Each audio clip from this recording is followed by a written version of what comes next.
El hueco en el muro. Una consulta, Wilmer, respecto a esto que se está generando en nuestro país con TikTok. Yo personalmente no tengo TikTok, pero sé cómo, bueno, de alguna manera intuitivamente cómo se mueve. Son campos a los que muchas veces no se quiere llegar. Por ejemplo, un ejemplo es como una discusión muy fuerte que se ha tomado en nuestras propias radios de cómo incursionamos en estos espacios que sabemos que de alguna u otra manera están siendo controlados. Hace unas semanas, activistas estadounidenses estaban denunciando que Meta y la plataforma Facebook específicamente estaba censurando a través de su algoritmo todas las campañas en pro del aborto. ¿No? Y se estaba realizando una denuncia de cómo esto se estaba generando a partir del ascenso de Trump y los discursos de Mark Zuckerberg a favor de esta agenda que se está generando allá, ¿no? Y que sabemos que también repercute en otros territorios. Otro ejemplo tal vez es como en México las comunidades están denunciando que para estas empresas que congelan que hacen el enfriamiento de de estos contenedores de datos que se tienen, se están instalando en comunidades, están contaminando ríos, pero aparte se están gastando el agua de las comunidades y son empresas, son maquinarias que son igual de la misma plataforma de Meta, ¿no? Perdón, de Google, que son estas maquinarias que usan para trabajar la IA, ¿no? La inteligencia artificial. Como todo esto que acontece en lo digital no es solo digital y no solo está en una nube, sino repercute en nuestros territorios próximos, desde la contaminación, desde la misma denuncia que se ha hecho desde siempre respecto a los a las guerras que se están teniendo ahora mismo en el Congo respecto a los territorios que se están disputando para los minerales necesarios para las máquinas. Hay tantas cosas que creo que es importante mencionarlo, tejerlo, no solo son las plataformas digitales y cómo se manejan, cómo se disputan, que creo que es importante y al final, como lo mencionabas, es bien difícil controlar eso, pero también hay cosas que repercuten en el territorio concreto y que están siendo plagados por violencias y que están manejados por una élite, ¿no? Y ya entrando en este tema de la semana, estas élites y cómo se manifiestan las élites en estos entornos digitales, siento que es muy fuerte sobre estas apropiaciones de territorios para sostener estos entornos digitales que no están tan en la nube una vez más. Cómo esto, no sé si hay datos de cómo esto está ocasionando problemas en nuestros territorios próximos aquí en Bolivia, ¿no? No sé si hay datos de eso, no sé si se conocen datos así como mencionaba el de México, de comunidades que ya han denunciado que estas plantas enfriadoras están consumiendo el agua de comunidades y que están siendo estas plantas las que manejan datos de la IA, de Google o estos mineros digitales que necesitan una gran cantidad de energía eléctrica para poder utilizar o para poder hacer funcionar las criptomonedas, como todo esto está generando también un desbalance en estos territorios, estas hidroeléctricas que están avanzando más en comunidades. No sé si sobre eso podemos tener datos de aquí en Bolivia, quiénes lo manejan, cómo se maneja, cómo podemos encontrar responsables. Muchas veces es importante mirar cuáles son los responsables de todo esto que está aconteciendo, ¿no? Y cómo también estas élites que se están manifestando no solo dentro de las plataformas con sus discursos de odio, están manejando, perdón, por detrás estos avasallamientos de territorios concretos. Súper. Ya, no tengo mucho, entiendo, digamos, la complejidad, digamos, de lo tecnológico y lo digital, que más allá de las plataformas y las nubes y lo que visiblemente podemos interactuar o ver, como es el espacio digital de nuestro móvil o nuestra computadora o tablet, hay elementos que van más allá y que tienen que ver con este uso de la energía, que tienen que ver con la contaminación y que tiene sobre todo mucho más que ver con el uso de recursos que sobre todo están, no tanto en Bolivia, pero sí en otros países, por ejemplo, los servidores que necesitan un nivel de enfriamiento y recursos de agua, etcétera, ¿no? La minería digital, que sí escuché algo que sí están haciendo proyectos pensando, más que existir, pensando hacer este tipo de búnker para minería digital, por ejemplo, en Achocalla, ¿ya? Pero no hay nada concreto todavía porque todavía creo que el país no es muy, muy pequeño, no hay empresas transnacionales que tengan sus servidores acá. Me imagino que tal vez hay intenciones, he visto que algunos políticos han manifestado que, por ejemplo, el alto sea el Silicon Valley, Bolivia, ¿no? Entonces, cosas, perdón, ese tipo de cosas, de aspiraciones hay, ¿no? Me imagino de instalar tal vez, o pedir o solicitar que las empresas transnacionales vengan y puedan tal vez establecer sus bases para poder, por la altura, por el clima seco, se entiende que puedan ser mejores espacios para que puedan estar, digamos, esta capacidad de enfriamiento y de clima seco para los servidores. Es decir, hay ideas más allá de otras cosas, ¿no? Sí, creo que hay una especie de una mirada sobre todo neocolonial, un colonialismo tecnológico que se está un poco visibilizando mucho más. Las personas más ricas del mundo son personas que son dueñas de estas plataformas, Amazon, Google, Facebook, X, etcétera, son las personas más millonarias y están influyendo dentro de lo que es el ámbito político y las políticas de los países y a nivel mundial, ¿no? Hay una injerencia clara, por ejemplo, de Elon Musk en la política europea, también dentro del país, en Latinoamérica, está el tema de soberanía digital que tiene que ver con estas antenas Starlink y tal vez brindar un servicio a espacios donde tal vez la capacidad de los estados no puede llegar, que son las radiobases y gente que sí tiene o se conecta compra, digamos, la capacidad de poder conectarse a Starlink, pero también se pierde ahí la soberanía en el tema de los datos de la población o del Estado, digamos, de los ciudadanos al Estado que pertenecen. Entonces son temas que aún no están resueltos, inclusive no han generado un nivel de preocupación o discusión en el país, ¿no? Pero que debería de tomarse sí en cuenta. Yo alguna vez en mis inicios de estos temas, ya hasta bastante tiempo, yo me preguntaba si los algoritmos tienen ideología, y sí tienen ideología. Inclusive cambian. Yo me recuerdo que la agenda que en alguna medida Mark Zuckerberg promovía en un inicio era muy progresista, inclusive tenía tips o diremos para que pueda uno cambiarse el Día del Orgullo, digamos, a la bandera LGTB. Pero hoy, como el poder cambia, entonces están todos más o menos virando a un lado que sería la derecha o el conservadurismo, ¿no? Entonces influyen dentro de la interacción que los usuarios puedan tener, no solamente en sus plataformas, sino también fuera de las plataformas. Por supuesto, pasamos el mayor tiempo de nuestra vida en estas plataformas y lo que interactuamos, lo que consumimos, lo que vemos, por supuesto nos van a influir. Por eso hoy es mucho más complicado la construcción de las identidades de las nuevas generaciones. No es como la mía ni la que era de mi padre, sino que están sumamente vinculados con este espacio digital y en cómo se conectan con el mundo, ¿no? Lo que hace todavía mucho más complicado el tema, ¿no?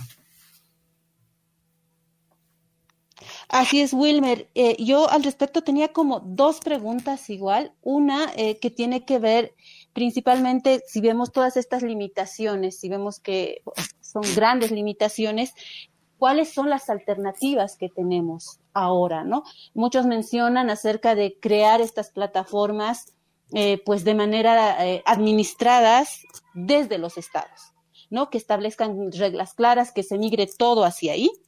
Y también otra que dice que abandonemos completamente estas plataformas porque como están construidas, como están diseñadas y por más que se sigan creando como plataformas alternativas de código abierto, el panorama no va a cambiar porque quien lo ha creado fácilmente puede cambiar, como tú también lo decías, ¿no? Una va con eso Y también ligado a eso, si vale la pena seguir invirtiendo en campañas para disputar estos espacios, ¿no? Hay muchas ONGs que ahorita están como premiando juegos que promuevan ciertas cosas, pero llegado el momento tú revisas y cuántas son las descargas reales del mismo, pues convocando se les dice ahora creadores de contenido y creadoras de contenido, invitándoles a que conozcan experiencias para que produzcan material, pero también hay que fijarse cuántas vistas o el alcance de ese material, el alcance que llega a alcanzar ese material producido, un alcance real, ¿no? O las famosas startups, por ejemplo. Uh-huh. Sí, a ver. Estar o no estar, qué hacer con las plataformas. Es bien complicado, pero voy a hablar desde este espacio, no voy a hablar, digamos, desde una agenda global, progresista o crítica, sino diremos de la realidad boliviana, ¿no? Yo creo que en el contexto boliviano, sobre todo popular, la mirada que tienen sobre estas plataformas no es mala. Es decir, yo creo que más bien, incluso haciendo trabajo de campo por la Amazonía en el ámbito rural, yo no encuentro, digamos, una percepción negativa, a no ser de las generaciones adultas, que no es un tema de lo rural, ni lo indígena, ni lo urbano, eso es bien transversal. El cuestionamiento a que las plataformas cambien las formas de conducta, las formas culturales de las nuevas generaciones, siempre es el miedo de las personas, de las personas adultas, ¿no? Si esas personas, si ese grupo etario tiene cuestionamientos, pero en el resto no. Yo creo que más bien lo que demandan es mayor capacidad o mejores posibilidades de conectividad, ¿no? Sienten que estas plataformas les puede dar no solo visibilidad, sino dar ciertos niveles de democratización, inclusive, diríamos, de uso y aprovechamiento para hacer negocio o ganar económicamente. Es decir, lo que piden más bien es capacidades técnicas para poder generar contenido y poder tener algún nivel de ingreso o hacer negocios en el ámbito digital. Entonces, ¿por qué? Porque al final de cuentas, yo creo que el proceso boliviano, sobre todo, quienes más han tenido posibilidades o quienes mejores posibilidades tienen de darle uso a las plataformas digitales son gente que tiene mayor posibilidades educativas y poder adquisitivo, ¿no? Es decir, que tú te conectes con un celular es bien distinto que te conectes con una laptop, ¿no? Para empezar, que tú tengas una conexión domiciliaria es mucho mejor, te da muchas mejores posibilidades, inclusive de trabajo, que tú puedas solamente conectarte por tus datos, ¿no? Y que tu celular pueda ser como un router. Entonces, ese tipo de brechas aún se mantienen. Y ahí creo que tal vez el tema es que la mirada, sobre todo, de la gente, en su mayoría, es que está en un proceso, ¿no? Yo creo que quienes más cuestionan esto de las plataformas y buscan medios alternativos, inclusive construir desde el Estado o tener tal vez las aspiraciones de construir una red social local, no sé, redes de intranet en el ámbito de los municipios o comunidades, etcétera. Pero es una mirada mucho más de sectores de clases medias, muy urbanas, pero no es una mirada local. Es decir, yo creo que falta la mirada local. Me imagino que un poco esto siempre lo digo, es que los cuestionamientos de las plataformas van a venir en la medida que sea o tenga este nivel, digamos, de reflexión y legitimidad de la mayoría de la gente que los usa, ¿no? Que vea que le está generando ciertos cuestionamientos o no. Yo creo que ahorita por el momento no hay ese tipo de preguntas que se hacen, si nos quieren mejor conexión y punto, ¿no? Y quieren comerciar, vender por WhatsApp, por Marketplace, etcétera, ¿no? O comunicarse de mejor manera con su hijo que vive allá o está allá, etcétera. No hay esta reflexión sobre esta actividad porque tampoco es lo tienen que tener, ¿no? Ahora, más allá de eso, del activismo, de ir en contra, ¿qué hacemos? Yo siento que, por ejemplo, hay una gran ventaja de los grupos, si se puede decir, de derecha, antiderechos, conservadores en estos espacios digitales, porque siento que por ejemplo, desde el activismo, desde las ONGs, desde los grupos tal vez progresistas y de izquierda, lo han visto desde una manera mucho más, ¿no? Es decir, no han entrado a disputarle ese espacio. Yo creo que es entender que cómo funcionan estas plataformas. No se puede dejar, digamos, que la construcción del sentido común a solo un bloque social de pensamiento, sino que también las personas que entienden que esto es peligroso también tienen que entrar a este espacio con estas reglas de juego. Lamentablemente es eso. Y creo que algunas personas sí lo están entendiendo, ¿no? Porque quedarse en las discusiones de un grupo, de una mesa redonda, de personas de ONGs, etcétera, eso no te sirve de mucho.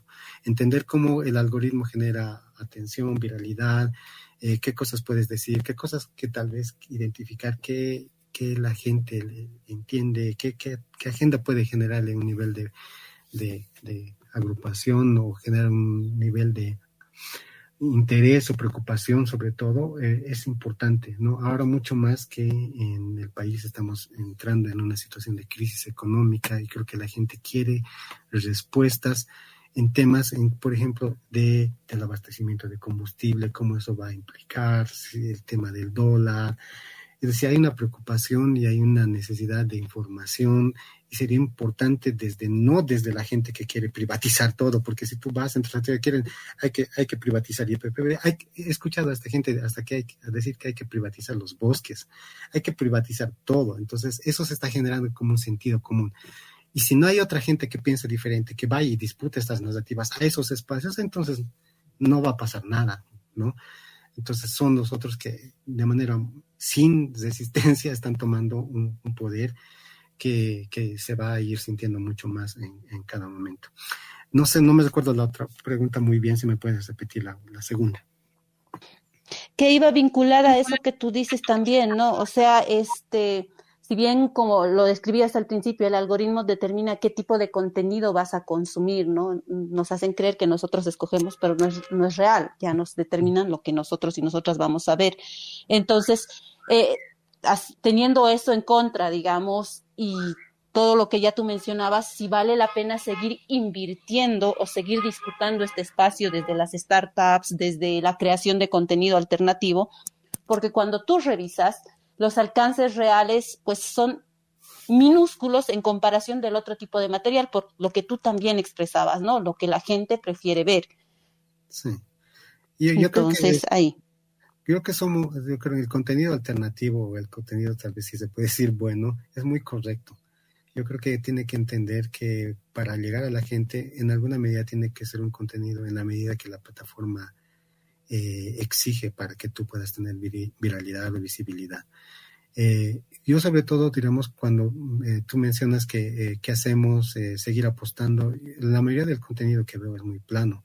Yo creo que las verificadoras, por ejemplo, en Chequea Bolivia y Bolivia Verifica lo han entendido. Si tú ves el trabajo de los años anteriores, es sumamente plano, es decir, no genera visibilidad, no genera interacción, pero ya están empezando a entender, digamos, y generar un contenido mucho más acorde a las plataformas y también de acorde a ciertos públicos.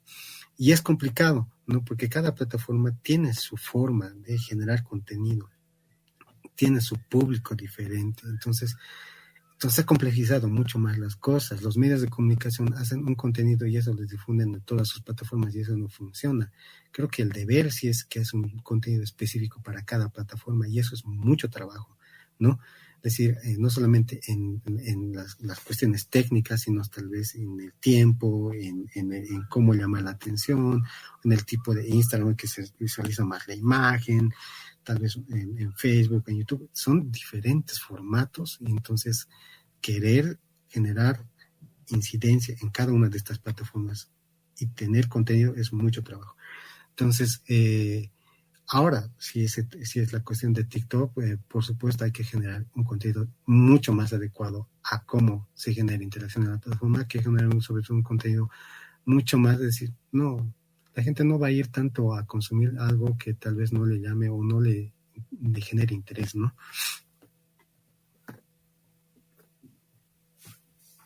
Hay como muchos elementos y muchas tareas pendientes y muchas cosas que nos quedan por seguir conversando para poder entenderlas, ¿no? Cuando hablábamos antes de esta entrevista, igual te mencionaba el caso muy concreto de una creadora de contenido allá en Colombia que pues causó destrozos en un bien público solamente con el objetivo de hacerse más viral, ¿no? Y pues que ahora ha sido sancionada de acuerdo a la normativa de su país y está en la cárcel, por ejemplo. Ujú. Y hay como una increíble cantidad de reacciones diciendo que se está coartando la libertad de expresión. ¿No? ¿Cuáles son los límites o si existen o no deben existir estos límites en la libertad de expresión en estas plataformas? Y cómo es que o sea, también entiendo que ya se ha logrado, hemos perdido estos dos dedos de enfrente que te digan, bueno, este es el límite, ya no lo puedes hacer, ¿no ven? Por más que quieras ganar seguidores, ¿no? Porque Sí. estás cometiendo un delito, por ejemplo. O el caso de creador de contenido salvadoreño que igual ha hecho encarcelar a un artista callejero porque ha reaccionado frente a sus provocaciones, ¿no? Mm. Y todo transmitido en vivo. O cómo se está transmitiendo ahorita el mayor genocidio de nuestros tiempos por plataformas, ¿no? Sí. Entonces ahí hay, claro, estas deficiencias que mencionábamos mucho, que son el nivel normativo de los países que sancionen a las plataformas en sí, pero también a quienes son responsables, porque ahí ya se están mostrando como directos responsables de los mismos hechos, ¿no? Entonces ahí creo que también hay como mucho trabajo pendiente por hacer. No sé si quieres decir algo al respecto, ya antes de cerrar este primer encuentro, porque vamos a volvernos a encontrar más adelante para seguir conversando de estos temas, porque como tú lo decías, son urgentes y hay que seguir pues deshilando y viendo qué más hay por ahí para ver también qué podemos hacer. Mm. Sí. Sí, es complicado. Sí he podido ver de esta creadora de contenido, Pau, de Colombia y también algo de El Salvador. Pero es un tema general y es un tema que tiene muchas implicaciones, ¿no? Por ejemplo, yo creo que el éxito de TikTok fundamentalmente es que tú puedes ganar dinero, ¿no? Con las batallas. Tú puedes ganar dinero con los lives. Y eso no podías ver con las otras plataformas. Sí podías monetizar con Facebook, sí podías monetizar con YouTube, con Google AdSense o Facebook AdSense, pero no por el nivel de reproducción. Pero cuando tú ves cómo se genera este tipo de donaciones que es al final de cuentas las batallas, es una cosa muy loca. Hay muchos temas, comunidades, por ejemplo, en Bolivia hay mucha gente, sobre todo de extracción popular, que ha ido a dedicarse a eso, ¿no? Y ha ganado mucho dinero. TikTok, si tú ganas $100,000, entonces 50,000 es para ti, 50,000 es para TikTok. Ha habido gente que ha ganado incluso más de $1,000,000 en Bolivia con hacer batallas, ¿ya? Y crean comunidades, crean fandoms. Y al final, si existen estas comunidades, estos fandoms detrás de estos creadores de contenidos, y tú ves qué es lo que conversan, te puedes encontrar identificar ciertos patrones e identificar por qué. Yo creo que más que decir, yo he visto batallas en donde la gente se pone colinos a sus partes íntimas, se quema el cabello, se rapa el cabello, comen 50 huevos, etcétera, ¿ya? Pero eso es morbo, y el morbo siempre ha existido. Desde periódico Extra hasta Bolivisión, etcétera, el morbo siempre ha existido, pero se ha transformado en alguna medida en estas plataformas, y puede ser que nos parezcan extremos, pero dentro del morbo hay una combinación que también es el negocio y es la plata, ¿no? El caso más trágico es que hay un chico en Ecuador haciendo una batalla que en un reto ha inhalado un pegamento, y al inhalar el pegamento se ha muerto, ¿ya? Entonces, es ese extremo, ¿no? Que se da. Obviamente no es todo. Bueno, también hay cosas interesantes. Es entretenimiento. Es un entretenimiento sobre todo para las clases populares. La gente, si tú vas, caminas, está viendo TikTok, está viendo batallas. Cuando Line estaba en su mejor momento, tú veías, pasabas por los minibuses, estabas en el bus, en la calle, en los mercados, la gente estaba ahí dándole su tap. Entonces genera un nivel de popularidad. Entonces, inclusive si tú identificas qué gente está detrás de estos fandoms, mayormente, y bueno, puedo tal vez estar sesgado, pero lo que yo he sentido es que son gente adulta, no son jóvenes, son gente adulta y mayormente mujeres, ¿ya? Que son parte de estos fandoms. ya que invierten su tiempo y están ahí detrás, pendientes de la vida, qué hace, qué no hace, están discutiendo todo el tiempo sobre la vida, sobre una novela. Si la gente ha dejado de consumir esta forma de consumo pasivo que se tenía de la novela tradicional, estas novelas mexicanas que nos venían, el cuento de la Cenicienta, estas cosas, ya no generan el nivel de atención, interés en la gente. La gente ve novelas, pero de personas reales, tal vez, o que construyen su propia novela de sus vidas. Es decir, los creadores de contenido, al final de cuentas, hacen un reality show de sus propias vidas. Nos venden lo que quieren mostrarnos, hacen performance, y las polémicas que generan tal vez estas relaciones que se construyen también dentro de TikTok también son igual artificiales. Ahora, lo que no se complejiza es si hay relación, que hay. Por supuesto, es mucho más complejo. Yo tengo entendido que muchos fandoms, muchos presidentes de fandoms, de teams de estos creadores de contenido, tienen algún nivel de relación con los creadores de contenido para mantener, digamos, esta lealtad dentro de los fandoms y así no perder recursos y no perder donaciones. Pero también incluso hay temas que tienen que ver con el lavado de uso de dinero. Hay gente que gasta, en una batalla, pues tú puedes encontrar que hay gente que le han donado más de $1 millón en una sola batalla, ¿ya? Es una cosa de locos. Hay gente anónima que dona dinero, que tiene nivel de donación de nivel 50, nivel 40, 50, etcétera, y no sabes quién es. Tiene un nick, un usuario que dice R2, y al final no sabes quién es. El mayor donador de Latinoamérica es un peruano, y el mayor TikToker de batallas que gana mayor dinero es también un peruano, que es Cañita, que en una premiación en Londres le han dado un maletín con $2 millones. Entonces, eso es lo que está, ¿no? Es el tema de los recursos, el dinero. Entonces, la gente va. Entonces, cuando tú, pues decían, no sé, hace 2, 3 años salió una encuesta a los jóvenes en Latinoamérica, les preguntaba qué quieren ser. La mayoría quieren ser youtubers, quieren ser tiktokers, ¿no? Porque esto es como una forma de generar ingresos, ¿no? Generar recursos, etcétera, ¿no? Entonces, inclusive mucho de la actividad laboral económica está vinculada. Hay gente que crea contenido y lo vincula con su trabajo, con su formación, con su negocio, etcétera. Entonces, prescindir de este espacio, es decir, alejarse, aislarse, digamos, yo creo que no es la solución.